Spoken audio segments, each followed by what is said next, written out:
दोस्तों, हॉलीवुड की फिल्म 2012 में हमने देखा कि कैसे हर जगह से जमीन धंसने लगी और पूरी पृथ्वी पानी में डूब गई। क्या भविष्य में सच में ऐसा हो सकता है?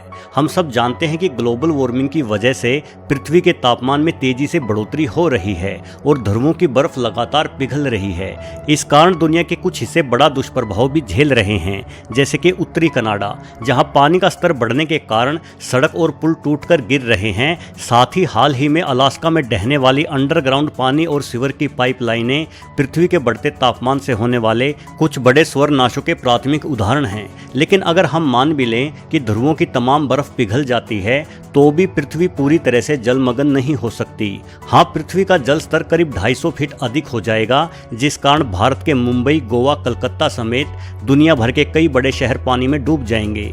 बढ़ती जनसंख्या के कारण पहले ही जगह की कमी झेल रहे भारत जैसे देशों में अफरा तफरी फैल जाएगी, किंतु फिर भी मानव जाति पूरी तरह से तबाह तो नहीं हो पाएगी।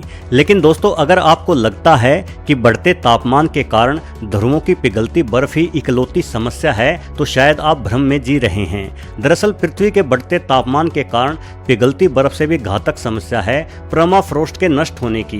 परमाफ्रोस्ट का नष्ट होना इतना ज्यादा घातक हो सकता है कि इसका अंदाजा भी नहीं लगाया जा सकता। वैज्ञानिकों की माने तो इससे मानवता का संपूर्ण अंत भी हो सकता है। तो चलिए आज के वीडियो में हम इसी समस्या को थोड़ा नजदीक से जानने का प्रयास करते हैं। परमाफ्रोस्ट क्या भला है? दोस्तों, आप में से अधिकतर लोगों ने शायद परमाफ्रोस्ट का नाम भी नहीं सुना होगा। दरअसल परमाफ्रोस्ट भूमि की सतह का वह हिस्सा होता है जो लगातार कम से कम 2 वर्षों तक पानी जमने के तापमान यानी 0 सेंटीग्रेड से कम तापमान पर रहा हो। ऐसे स्थान पृथ्वी के ध्रुवों के पास ही होते हैं, क्योंकि इन क्षेत्रों में इतनी ज़्यादा ठंड होती है कि ग्रीष्म काल में भी बर्फ नहीं पिघल पाती।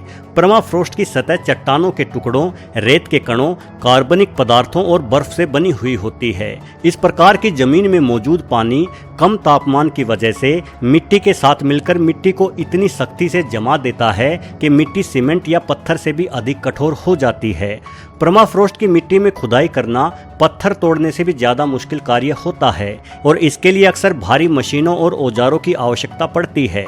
वर्तमान में धरती पर पाए जाने वाले परमाफ्रोस्ट का अधिकांश हिस्सा पृथ्वी पर आए अंतिम हिमयुग के दौरान ही जम गया था। परमाफ्रोस्ट मिट्टी जमीन में 2000 मीटर की गहराई तक हो सकती है।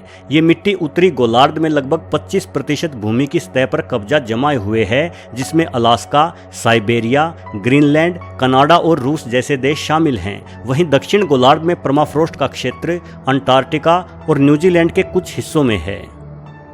परमाफ्रोस्ट में क्या दबा है? दोस्तों, आप सोच रहे होंगे कि परमाफ्रोस्ट भी मिट्टी का ही एक प्रकार है, तो फिर समस्या क्या है? असल में समस्या है ग्लोबल वार्मिंग के चलते बढ़ते तापमान की वजह से परमाफ्रोस्ट का लगातार नष्ट होना। परमाफ्रोस्ट क्षेत्र में कार्बनिक पदार्थों की एक विशाल मात्रा दबी हुई है, जिसमें मृत पौधे और मृत जानवर भी शामिल हैं। ये सब पिछले हिमयुग के समय से ही इस जमीन के नीचे दफन हैं। परमाफ्रोस्ट क्षेत्र की ठंड वहां के कार्बनिक पदार्थों को संरक्षित रखने के लिए एक विशाल फ्रीजर की भांति कार्य करती रही है। लेकिन नासा के किए गए शोधों के अनुसार बढ़ते तापमान के कारण परमाफ्रोस्ट इलाका अपनी ठंड खोने लगा है। इस वजह से यह मिट्टी लगातार नष्ट हो रही है। इस मिट्टी के नष्ट होने के कारण ही यहाँ जमे कार्बनिक पदार्थों से लगातार कार्बन डाइऑक्साइड और मीथेन जैसी गैसें बड़ी मात्रा में निकल रही हैं। इन ग्रीन हाउस गैसों में वृद्धि के कारण पृथ्वी का तापमान और भी तेज गति से बढ़ रहा है। यानी आने वाले भविष्य में ध्रुवों की बर्फ और परमाफ्रोस्ट पिघलने में बेहद ही अधिक तेजी जरूर आएगी। मानवता के लिए क्या खतरा है? दोस्तों, परमाफ्रोस्ट का पिघलना हम इंसानों के लिए खतरे की बहुत बड़ी घंटी है। नासा के वैज्ञानिकों के अनुसार इन परमाफ्रोस्ट इलाकों में कई रहस्य हिमयुग के समय से ही जमे हुए हैं। करोड़ों साल से यहाँ अनेकों जानवर, हम इंसानों के पूर्वज और यहाँ तक के कई तरह के बैक्टीरिया और घातक वायरस भी जमे हुए हैं।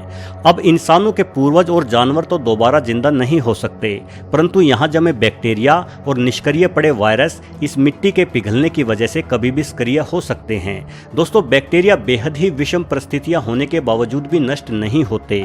वहीं वायरसों को तो अधिकतर वैज्ञानिक जिंदा इकाई ही नहीं मानते। वायरस की तुलना बेहतर तरीके से किसी पौधे के बीज से की जा सकती है।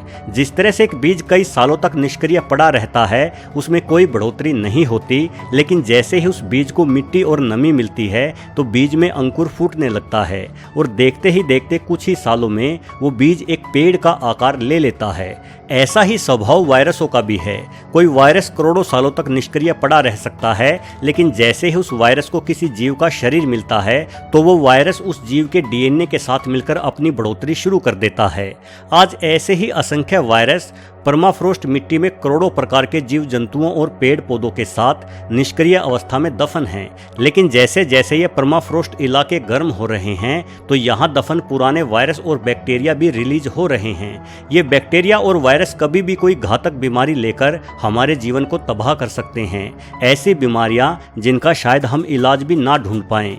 दोस्तों, वर्ष 2015 में वैज्ञानिकों ने साइबेरिया में एक 30,000 साल पुराने परमाफ्रोस्ट के हिस्से का पता लगाया, जिसमें अत्यधिक मात्रा में एंथ्रेक्स जैसे प्राणघातक रोग के बैक्टीरिया मौजूद थे। इसके अलावा इतिहास में तबाही मचाने वाले चेचक और स्पेनिश फ्लू जैसे रोगों के वायरस भी टुंड्रा क्षेत्र में मौजूद परमाफ्रोस्ट की मिट्टी में खोजे गए हैं। स्पेनिश फ्लू रोग आज दुनिया में नहीं है और चेचक जैसी महामारी को हम वैक्सीन के बलबूते पर खत्म कर चुके हैं। लेकिन ये बेहद ही डराने वाली बात है कि सिर्फ ये बीमारियां ही खत्म हुई है, इन्हें फैलाने वाले वायरस आज भी हमारी पृथ्वी पर मौजूद हैं। और भी अनेकों वायरस और बैक्टीरिया इस ठंडी जमीन में सो रहे हैं, जिनका अभी नामकरण भी नहीं हुआ है, लेकिन इनकी वजह से कभी भी कोई जानलेवा रोग फैल सकता है। दोस्तों, ऐसा नहीं है कि कोई वायरस या बैक्टीरिया हमारे देश की जमीन पर नहीं पनपा होगा। वायरस और बैक्टीरिया हर जगह पनप सकते हैं, लेकिन हमारी जमीन पर मौजूद वायरस पहले ही हमारे वातावरण में फैल चुके हैं और इन वायरसों के साथ ही हम इंसानों का विकास हुआ है। हमारा शरीर इन वायरसों से लड़ना सीख चुका है। हमारे लिए सिर्फ नए वायरस ही घातक साबित होते हैं, क्योंकि इन वायरसों से ना हमारा शरीर लड़ना जानता है और ना ही अचानक से हम इनकी वैक्सीन बना पाते हैं। चूंकि परमाफ्रोस्ट मिट्टी का अधिकतर हिस्सा हम इंसानों द्वारा अछूता ही है और ये मिट्टी ठंड की वजह से जमी हुई है, जिस कारण यहाँ जमे वायरस वातावरण में फैल नहीं पा रहे हैं। यानी यहाँ आज भी ऐसे वायरस छुपे हुए हैं जिन्हें हम नष्ट मान चुके हैं या जिनके बारे में हमें कोई जानकारी नहीं है। एक बहुत बड़े वैज्ञानिक समुदाय का मानना है कि डायनासोर के विलुप्त होने का कारण भी कोई एस्टेरॉयड का टकराव नहीं था, बल्कि इसके लिए भी कोई वायरस ही जिम्मेदार रहा होगा और वही वायरस आज भी परमाफ्रोस्ट की ठंडी छांव में आराम फरमा रहा है। जरा सोचें, जिस वायरस ने इतने बड़े आकार के डायनासोरों का काम तमाम कर दिया, वो हम जैसे छोटे इंसानों का क्या हाल करेगा। इस समस्या का समाधान क्या है? दोस्तों, कहने को तो हम इंसान धरती के सबसे बुद्धिमान प्राणी हैं, लेकिन काम हम गधों से भी बदतर करते हैं। एक छोटा सा केंचुआ भी जमीन के अंदर रेंग कर जमीन को भुरभुरी बनाता है, जिससे जमीन की उपजाऊ क्षमता बढ़ती है। उसी जमीन पर घास उगकर हजारों पशुओं की भूख मिटाती है। यानी एक छोटा सा केंचुआ भी मरने से पहले धरती को कुछ न कुछ देकर जाता है। लेकिन बुद्धिमान कहे जाने वाले हम इंसान इस प्रकृति को कुछ नहीं देते, उल्टा हम दोनों हाथों से माँ कही जाने वाली इस धरती को नोच रहे हैं। हम इंसान लगातार प्रदूषण फैलाकर और पेड़ों को काटकर धरती का तापमान बढ़ा रहे हैं।